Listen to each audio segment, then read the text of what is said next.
được dự báo sẽ là dự án căn hộ đẳng cấp 5 sao gây sốt bậc nhất thị trường bất động sản Đà Nẵng đầu năm 2018. Sơn Trà Ocean View sở hữu vị trí đắc địa, tọa sơn nghênh thủy, chính là lựa chọn số 1 để cư trú, nghỉ dưỡng và đầu tư.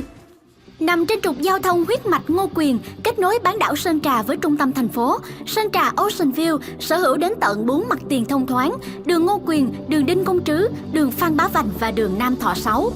Vị thế tuyệt đẹp này cũng cho các cư dân dự án cơ hội tận hưởng 4 view tuyệt đỉnh: núi Sơn Trà, biển Mỹ Khê, sông Hàn và trung tâm thành phố Đà Nẵng.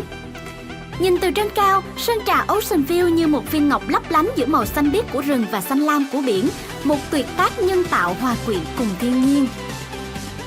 Nằm giữa tam giác vàng đắt đỏ của thành phố Đà Nẵng là sông Hàn, bán đảo Sơn Trà và biển Mỹ Khê. Dự án còn là trung tâm của các tiện ích, chợ, trường học, công viên, bệnh viện. Vừa nằm trong vùng trung tâm di chuyển, chỉ 2 km để đến trung tâm thành phố, 8 km để đến sân bay quốc tế Đà Nẵng. Chỉ 600 m đến biển Mỹ Khê, nơi được bình chọn là một trong những bãi biển đẹp nhất hành tinh, và 2,5 km đến bán đảo Sơn Trà, nổi tiếng với hệ sinh thái độc đáo bậc nhất Đông Nam Á. Đặc biệt, phố cổ Hội An, điểm đến nổi bật trên cung đường du lịch miền Trung, cũng nằm trong tầm tay chỉ với 30 phút di chuyển từ Sơn Trà Ocean View.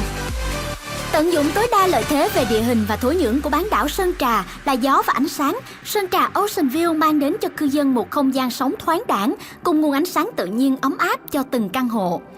Với diện tích xây dựng 3.739 m², tổng diện tích sàn 26.612 m², gồm 23 tầng với 350 căn hộ cao cấp, diện tích từ 49,5 m² đến 96,3 m² và 6 căn penthouse sang trọng với diện tích từ 175 m² đến 305 m², mang lại nhiều lựa chọn tối ưu cho khách hàng. Bên cạnh đó, được thiết kế theo tiêu chuẩn Singapore hiện đại, căn hộ Sơn Trà Ocean View chính là sự lựa chọn thông minh cho giới đầu tư trong và ngoài nước. Ưu tiên số 1 đến yếu tố chất lượng cuộc sống, chủ đầu tư Sơn Trà Ocean View đã biến từng căn hộ trong dự án thành một không gian hiện đại và đáng sống bậc nhất Đà Nẵng. Từ nội thất thiết kế sang trọng hiện đại đến cách bố trí bày biện trong phòng, vật dụng trang trí ngoại nhập đẳng cấp căn hộ 5 sao, tỉ mỉ trau chuốt trong từng chi tiết, Sơn Trà Ocean View tin chắc sẽ làm hài lòng những khách hàng khó tính nhất. Ngoài ra, tiện ích nội khu hoàn hảo chính là ưu thế cạnh tranh vượt trội của Sơn Trà Ocean View, ghi dấu ấn sâu đậm trong lòng khách hàng dù là với nhu cầu nào, an cư, nghỉ dưỡng hay đầu tư sinh lợi.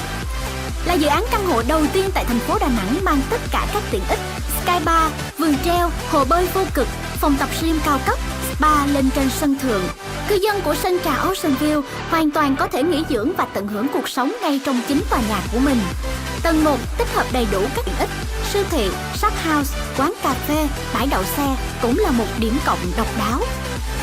Có thể nói dự án căn hộ Sơn Trà Ocean View mở ra một sự lựa chọn thông minh cho khách hàng và các chủ đầu tư. Chỉ vài bước chân đã có thể sử dụng tất cả các dịch vụ, tiện nghi cao cấp hiện đại, vừa tiết kiệm thời gian, vừa được phục vụ chu đáo và chuyên nghiệp, vô cùng phù hợp với các cư dân hiện đại.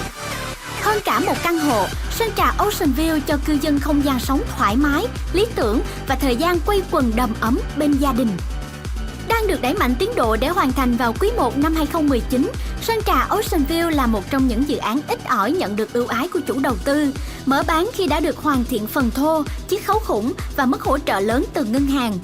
Chỉ từ 750 triệu đồng, khách hàng đã có thể sở hữu một căn hộ cao cấp 4 view ngay tại khu vực tam giác vàng đắt đỏ của thành phố Đà Nẵng.